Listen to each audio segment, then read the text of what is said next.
जैसे जैसे आप परमेश्वर के वचन का अध्ययन करेंगे, आप देखेंगे कि उत्पत्ति से लेकर प्रकाशित वाक्य तक परमेश्वर का वचन 66 पुस्तकों का एकीकृत संग्रह है, जो 2000 वर्षों के मानव इतिहास में 40 से अधिक लेखकों द्वारा लिखी गई हैं। और फिर भी इसमें एक अंतर्निहित संदेश है। कंप्यूटर की भाषा में वे इसे मैक्रो कोड कहते हैं। मैक्रो एक तरह से किसी विचार या पैटर्न की समग्र संरचना है। आपके पास टेम्पलेट्स हैं। उदाहरण के लिए, यदि आप एक पत्र लिखना चाहते हैं, यदि आप अपना वर्ड प्रोसेसिंग प्रोग्राम लगाते हैं और यह कहता है कि आप एक पत्र लिखना चाहते हैं, तो छोटा सा डू जिगर सामने आता है और आप जानते हैं वर्ड एक्सपी में, और वह पूछता है क्या आप एक पत्र लिखने की कोशिश कर रहे हैं। मेरे पास आपके लिए एक टेम्पलेट है और वह टेम्पलेट एक मैक्रो है। दूसरे शब्दों में, यदि आप ऐसा करने जा रहे हैं तो यहाँ इसकी रूपरेखा दी गई है कि यह कैसे किया जाना चाहिए, और उन्होंने आपके लिए ये चीजें पहले से ही लिख दी हैं। अगर आप ऑटो शो में जाएंगे तो आप इंजीनियरिंग में एक प्रोटोटाइप देखेंगे, जो कि अवधारणा डिजाइन है। प्रोटोटाइप है कि जब हम इसे पूरा कर लेंगे तो यह वास्तव में क्या होगा। खैर, मैक्रो कोड प्रोटोटाइप। बाइबल में इसे टाइपोलॉजी कहा गया है, यानी इसमें एक पैटर्न है। कुछ बातें ऐसी हैं जो परमेश्वर के वचन में सर्वत्र व्याप्त हैं, चाहे उसका मानव लेखक कोई भी हो, जो यह प्रदर्शित करती हैं कि पर्दे के पीछे एक दिव्य लेखक है। मैं यह कहना चाहता हूं कि यह दर्शाता है कि बाइबल का मूल अंतरिक्ष से है, असली ईटी, क्योंकि लेखक को स्पष्ट रूप से उस जानकारी का ज्ञान होता है जो मानव लेखक अपनी परिस्थितियों और समय सीमा में रखता है। यह बहुत बड़ी बात है। यह बहुत बड़ी समझ है कि स्थानीय समय और परिस्थिति की घटना में जो आप देखते हैं उससे कहीं अधिक व्यापक चित्रपट की बुनाई एक अलौकिक हाथ से की गई है। मैं चाहता हूं कि आप इसे देखें, क्योंकि इसमें कुछ जबरदस्त चीजें हैं। यदि आप इन बातों को देखना शुरू कर दें और उनकी सराहना करें, तो परमेश्वर के वचन में आपका विश्वास सत्य पर, अनुभवजन्य प्रमाण पर आधारित हो जाता है। आप देखिए, हम यह विश्वास नहीं करते कि बाइबल ईश्वर का वचन है, क्योंकि हम बस अस्तित्ववादी कीर्केगार्डियन तरीके से अंधकार में छलांग लगाते हैं। यह सांसारिक अर्थ में विश्वास नहीं है। यह विश्वास सुनने से आता है, और सुनना परमेश्वर के वचन से होता है। हमने बाइबल का अध्ययन किया है। हमने परमेश्वर के वचन का अध्ययन किया है, और यह हमारे लिए सत्य साबित हुआ है। मैं लोगों को बाइबल संस्करण के बारे में बताता हूँ। आप जानते हैं, यदि आप जानना चाहते हैं कि आपको कौन सी बाइबल का उपयोग करना चाहिए, तो मेरा मानना है कि आपको केवल उसी पर विश्वास करना चाहिए जिसका आप उपयोग कर रहे हैं। और यदि आप नया अंतर्राष्ट्रीय संस्करण या नया अमेरिकन स्टैंडर्ड संस्करण या होलमन बाइबल या पिछले 150 वर्षों में निर्मित कोई भी बाइबल प्रयोग कर रहे हैं, तो आपकी बाइबल स्वयं ही निर्णायक रूप से तथा संभवतः और सकारात्मक रूप से आपके सामने यह प्रदर्शित कर देगी कि इसमें त्रुटियां हैं। अब आपके पास एक या दो चीजें हैं जो आप कर सकते हैं। आप या तो यह मान सकते हैं कि बाइबल में कोई त्रुटि नहीं है, और इसलिए आपके पास परमेश्वर के वचन की विश्वसनीय प्रति होना आवश्यक नहीं है, या आप यह मान सकते हैं कि चूंकि मैं जिस बाइबल का प्रयोग कर रहा हूं उसमें त्रुटियां हैं, इससे मुझे पता चलता है कि बाइबल अचूक नहीं है। अब आपको इनमें से किस पर विश्वास करना चाहिए? खैर, यदि आप अपनी बाइबल का अध्ययन करें, चाहे वह कोई भी बाइबल हो, तो वह आपको बताएगी कि परमेश्वर का वचन अचूक होना चाहिए।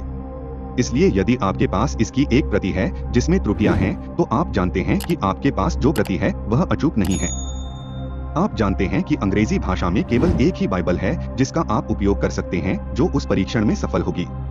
यदि आप आज नया अमेरिकन स्टैंडर्ड संस्करण या नया अंतर्राष्ट्रीय संस्करण या मॉडर्न मैन के लिए गुड न्यूज या living Bible, home and Bible का उपयोग कर रहे हैं, क्या आप जानते हैं कि इब्रानियों के अध्याय 3 में आपकी बाइबल कहती है कि जो कोई मिस्र से आया वह जंगल में ही मर गया, जबकि आपकी 6ठी कक्षा का, आपका 6 वर्षीय संडे स्कूल का बच्चा इससे बेहतर जानता है।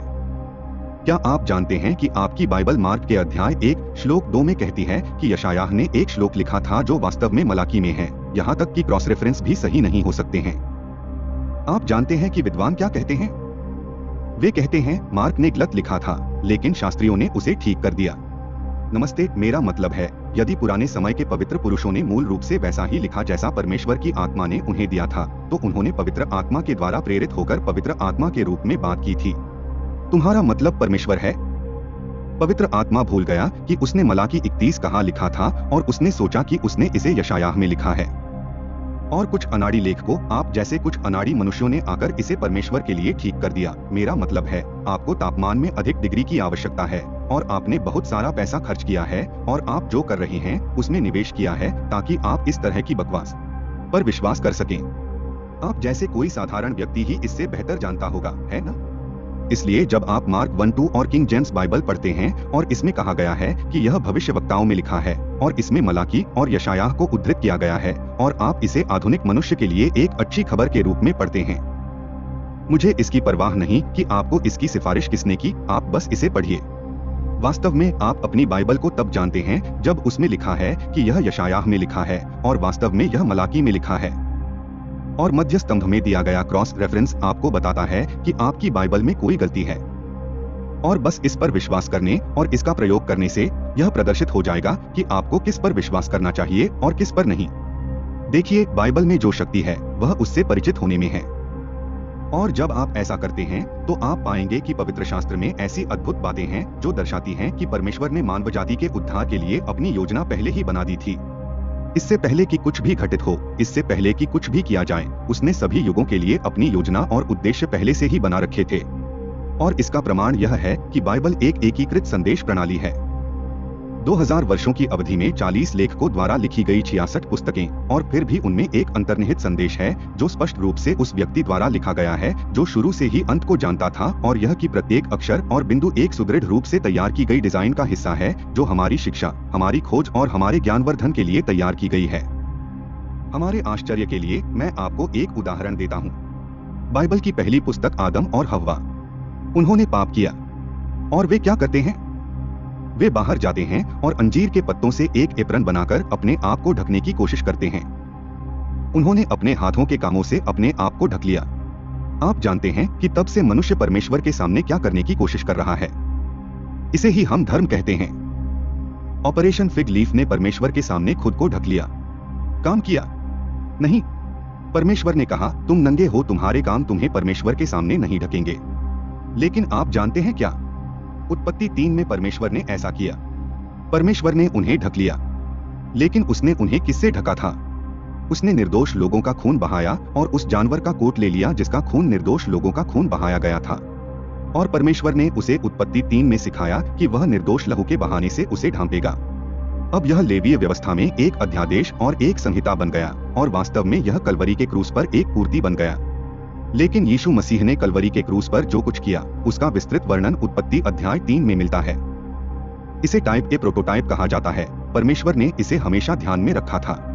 और वैसे आप वास्तव में यह नहीं समझ पाते कि क्रूस पर क्या हुआ था जब तक आप पौलुस के पास नहीं आते, उसके बाद भी नहीं। और पौलुस कहता है, मैं तुम्हें परमेश्वर के एक रहस्य के बारे में बताता हूँ कि यदि उसने कभी किसी को बताया होता कि वह मसीह के क्रूस के कार्य के माध्यम से क्या करने जा रहा है, तो शैतान ने मसीह को क्रूस पर नहीं चढ़ाया होता। इसलिए उन्होंने इसे तब तक गुप्त रखा जब तक कि उन्होंने मेरे माध्यम से इसे प्रकट नहीं किया। और फिर भी आप उत्पत्ति 3 पर वापस जाते हैं और आप देखते हैं कि परमेश्वर ने शुरू से ही इसे ध्यान में रखा था। उत्पत्ति 5 एक अच्छी आयत है जिसे पढ़ना अच्छा रहेगा। आप तथाकथित गूढ़ ज्ञानवादी सुसमाचारों के बारे में बहुत कुछ सुनते हैं और कैसे उन्हें बाइबल में शामिल होना चाहिए था, जो कि वहां नहीं है, क्योंकि बाइबल केवल मौखिक परंपरा और मौखिक संचरण द्वारा चली गई। उत्पत्ति अध्याय 5 श्लोक 1 को देखिए। यह आदम की पीढ़ी की पुस्तक है। इसमें कहा गया है कि पुस्तक में उनके पास एक लिखित रिकॉर्ड था। आप देखिए, वे मौखिक परंपरा के अनुसार नहीं चल रहे थे। यह मौखिक रूप से प्रसारित नहीं है, यह एक पुस्तक में लिखित रिकॉर्ड है। उत्पत्ति 3 मूसा ने कार्य 7 कहा। मिस्रियों के सभी ज्ञान में स्कूली शिक्षा प्राप्त की मूसा ने उत्पत्ति की पुस्तक लिखी, उनके पास रिकॉर्ड थे। आप पुराने नियम के धर्म ग्रंथ में सभी प्रकार की पुस्तकों के बारे में पढ़ते हैं। उनके पास एक बेहतरीन सार्वजनिक पुस्तकालय व्यवस्था थी जिससे धर्मशास्त्र में दिए गए तथ्यों की जांच की जा सकती थी। यह एक सार्वजनिक अभिलेख प्रणाली थी जिसे जाना जा सकता था, और यदि यह सत्य नहीं है तो इसे चुनौती दी जा सकती है। इससे आपको उत्पत्ति 5 में इसकी सत्यता के बारे में पता चलता है। जैसे जैसे आप इस अध्याय में आगे बढ़ेंगे, आप पाएंगे कि जब यह कहता है कि आदम की पीढ़ियों की पुस्तक, तो आप उस अभिव्यक्ति को पीढ़ियों की पुस्तक में देखेंगे। यदि आप मत्ती के अध्याय 1 पर नजर डालेंगे तो आप इन पुस्तकों में से दूसरी पुस्तक मत्ती के अध्याय संख्या 1 को देखेंगे। बाइबल में केवल 2 पुस्तकें हैं, पीढ़ियों की पुस्तक। वैसे बाइबल में 714 बार पीढ़ियों के बारे में बात की गई है। उत्पत्ति अध्याय 6 श्लोक संख्या 9 पर नजर डालें। ये नूह की पीढ़ियां हैं। अध्याय 10 श्लोक 1 को देखिए। ये नूह के पुत्रों की पीढ़ियां हैं। यदि आप उत्पत्ति के अध्याय संख्या 2 पर जाएं, तो आप देखेंगे कि इसमें कहा गया है, ये स्वर्ग और पृथ्वी की पीढ़ियां हैं। तो 14 पीढ़ियों के बारे में आपके पास जो जानकारी है उनमें से 13 पीढ़ियों के बारे में है जिसे हम पुराना नियम कहते हैं। 14वीं और अंतिम पुस्तक मैथ्यू 1:1 है और यह दूसरी है। यह पुस्तक दाऊद की संतान, अब्राहम की संतान, यीशु मसीह की पीढ़ी की पुस्तक है। अतः वास्तव में पीढ़ी की 2 पुस्तकें हैं। यीशु ने जो लिखी वह 14वीं है। आप पुराने नियम में उन सभी अलग अलग लोगों को कैसे शामिल करेंगे जिन्होंने इन पुस्तकों को लिखा था? उत्पत्ति की पुस्तक में, पीढ़ियों की पुस्तक में उनमें से 11 हैं और उत्पत्ति में 11 हैं। आप कैसे सोचते हैं कि बाइबल में सदियों बाद 2 और लोगों को 2 और बातें लिखने का ज्ञान था ताकि जब आप मसीह के पास आएं तो आपके पास 14वीं बात हो? 14 2 गुना 7 है। ईश्वरत्व की दिव्यता और मसीह की पूर्णता का साक्ष्य। इसका कारण यह है कि वास्तव में एक लेखक ने उन सभी को लिखा था, न कि 2 या 4 या 6, और वे सबूतों की एक श्रृंखला लिख रहे थे। यह एक एकीकृत संदेश प्रणाली है कि आप बाइबल में जहां भी जाएं, आपको जानकारी मिलेगी, चाहे वह किसी भी सदी में लिखी गई हो, चाहे किसी की भी लेखनी क्या रही हो। वास्तव में परमेश्वर स्वयं ही इसे लिख रहा है क्योंकि उसके पास इसमें डालने के लिए जानकारी का एक प्रवाह है। अब उत्पत्ति अध्याय संख्या 5 में वह पीढ़ियों के बारे में बात करता है। इस अनुच्छेद में उनमें से 10 हैं। संभवतः सबसे दिलचस्प श्लोक संख्या 23 में है। मैं पद संख्या 20 से शुरू करूंगा। 21 जब हनोक 65 वर्ष का हुआ तब उससे मतूशेलह उत्पन्न हुआ। अब आप जानते हैं कि मतूशेलह कौन है। मतूशेलह अब तक जीवित रहने वाले सबसे बुजुर्ग व्यक्ति हैं और जब आप मतूशेलह के बारे में बात करते हैं तो वे 969 वर्ष तक जीवित रहे। अब हनोक से मतूशेलह उत्पन्न हुआ। अतः हनोक ही मतूशेलह का पिता है। और पाठ में कहा गया है कि जब हनोक 60 वर्ष का था और 5 वर्ष का था तब उसने मतूशेलह को जन्म दिया। इसलिए जब उसने मतूशेलह को जन्म दिया तब हनोक 65 वर्ष का था। फिर मतूशेलह को एक बच्चा हुआ। यदि आप मेरे साथ श्लोक संख्या 25 पर जाएं, और मतूशेलह 187 वर्ष जीवित रहा और उसने लेमेक को जन्म दिया। अतः जब मतूशेलह 187 वर्ष का था तो उसके एक बच्चा हुआ और उसका बेटा लेमेक वहां गया। श्लोक संख्या 28। जब लेमेक 182 वर्ष का हुआ तब उसके एक पुत्र उत्पन्न हुआ और उसने उसका नाम नूह रखा। इस प्रकार लेमेक के 182 वर्ष जीवित रहने के बाद नूह का जन्म हुआ और फिर नूह का जन्म होता है और नूह 600 साल तक जीवित रहता है। और यदि आप आयत संख्या 30 पर आते हैं, मुझे खेद है, आयत 31, और इस्लामी के सभी दिन 770 और 7 साल थे और वह मर गया और नूह 500 साल तक जीवित रहा। वह 500 साल का था और नूह से शेम उत्पन्न हुआ, हाम और येपेत। अब यदि आप चाहें तो मेरे साथ अध्याय संख्या पर आइए। उस 7 उत्पत्ति 7 श्लोक 11। और नूह के जीवन के 600वें वर्ष में दूसरे महीने और महीने के 17वें दिन उसी दिन महान गहरे सागर के सभी झरने फूट पड़े और स्वर्ग की खिड़कियां खुल गईं और पृथ्वी पर 40 दिन और 40 रात तक वर्षा होती रही। जब नूह 600 वर्ष का था तब जल प्रलय आया। अब यह महत्वपूर्ण क्यों है? खैर, यहाँ इन लोगों के साथ कुछ दिलचस्प बातें होती हैं और विशेष रूप से इस आदमी मेथुशेलह के साथ। उनकी उम्र 187 वर्ष है लेकिन वे 969 वर्ष तक जीवित रहे। इसका मतलब यह है कि वह 969 से 187 तक जीवित रहे। यह 2 है। 6 में से 8 8 होता है और 8 में से 1 7 होता है। क्या यह सही है? क्या मैंने यह सही किया? कोई मुझे बताए कि अगर मैंने सही काम नहीं किया तो मैं बदले में कुछ नहीं गिन पाऊंगा। कुछ समय तक वह 900 वर्ष तक जीवित रहे। इसमें 9 8 और 8068 तथा 1 9 है। वह 969 वर्ष तक जीवित रहे। वह 187 वर्ष तक जीवित रहा और उसने लेमेक को जन्म दिया और उसके बाद वे यहाँ 782 वर्ष और रहे। अब यह महत्वपूर्ण क्यों है? खैर, पीछे क्या होता है? मतूशेलह के जन्म के संबंध में यहाँ कुछ घटित हुआ था। श्लोक संख्या 21 पर पुनः नजर डालें। जब हनोक 60 वर्ष का हुआ और उसके द्वारा मतूशेलह का जन्म हुआ और हनोक परमेश्वर के साथ साथ चलता रहा। अगले शब्द को रेखांकित करें। जब उसने 300 वर्ष तक मतूशेलह को जन्म दिया और उसके बाद बेटे और बेटियां उत्पन्न हुई और हनोक की कुल आयु 365 वर्ष की हुई। इस प्रकार हनोक 300 वर्ष और जीवित रहा।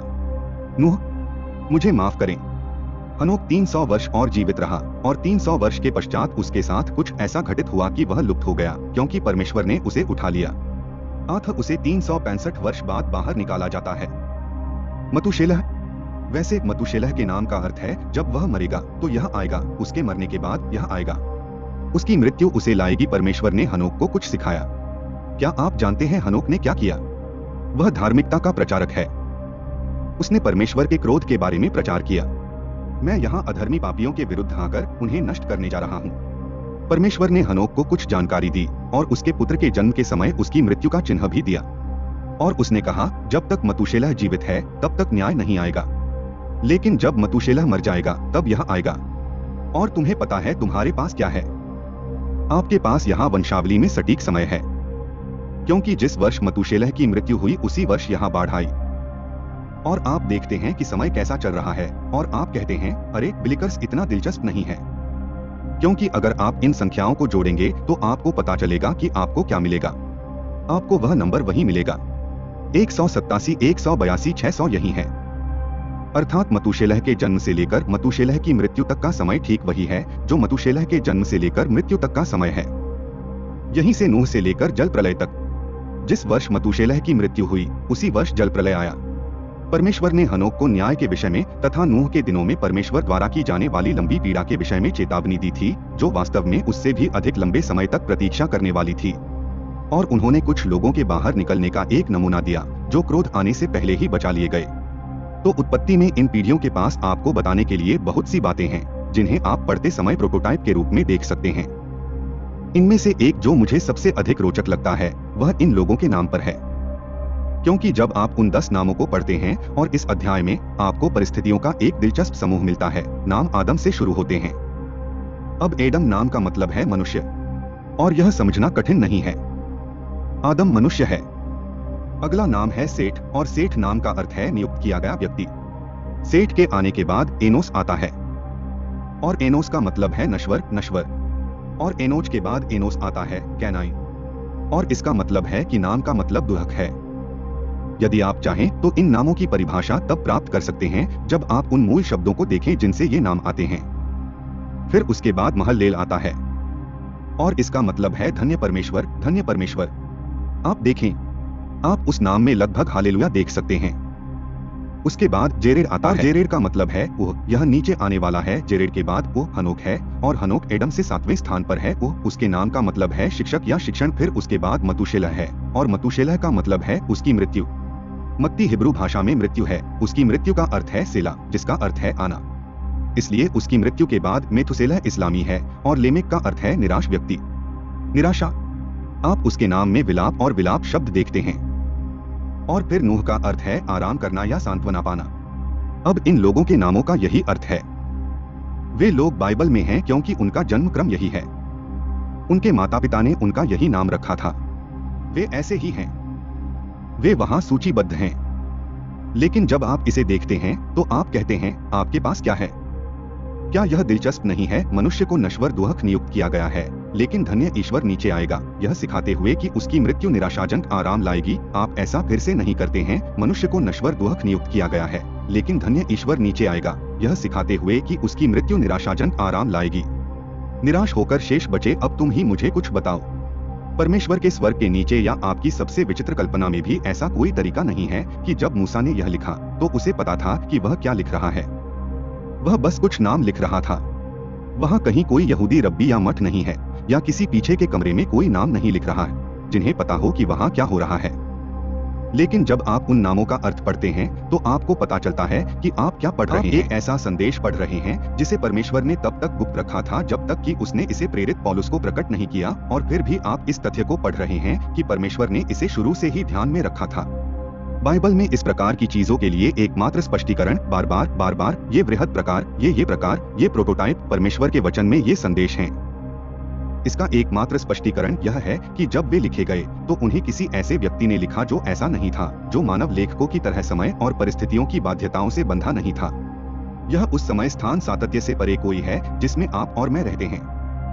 यह स्वयं परमेश्वर था, और परमेश्वर ने इस पुस्तक को इस प्रकार से व्यवस्थित किया है कि आप जहां कहीं भी देखें आपको प्रभु यीशु मसीह ही मिलेगा। और जब आप प्रभु यीशु मसीह को पाते हैं तो आप पाते हैं कि परमेश्वर ने हमारे प्रति अपने प्रेम की आज्ञा दी, और जब हम पापी ही थे तब मसीह हमारे लिए मरा। किसी ने कहा, यदि आप बाइबल को काटें तो उसमें से प्रभु यीशु मसीह का खून बहेगा। यह रहस्य में परमेश्वर की बुद्धि है। आप एक ऐसा कोड चाहते हैं जो आपके लिए जीवन के रहस्यों को खोल दे। प्रभु यीशु मसीह पर विश्वास करो और तुम इसे पालोगे। यीशु ने कहा, पवित्र शास्त्रों में खोजो, क्योंकि वे ही मेरी गवाही देते हैं, वहीं तुम्हें अनंत जीवन मिलेगा। यही आपको सत्य मिलेगा, तभी आपको वास्तविकता का अंतिम आधार मिलेगा। क्योंकि वास्तविकता उस समय और स्थान से कहीं बड़ी है जिसमें आप रहते हैं, और परमेश्वर का वचन इसकी अभिव्यक्ति है। यीशु ने कहा, तेरा वचन सत्य है। यह हर समय सिर्फ यही कहने से कहीं अधिक है कि यह सही है, इसमें कोई संदेह नहीं है। लेकिन यह समस्त वास्तविकता और जीवन का अंतिम आधार है, और परमेश्वर आपको अपने पुत्र प्रभु यीशु मसीह में वह जीवन देता है। और जब आप उस पर भरोसा करते हैं तो वह परमेश्वर का वचन है। परमेश्वर आपको बचाएगा और आपको ऐसा जीवन देगा जो आपके अंदर विजयी रूप से जीवित रहेगा, ताकि उसकी महिमा अगले सप्ताह उसी समय आपसे पुनः मिले। मरनाथा।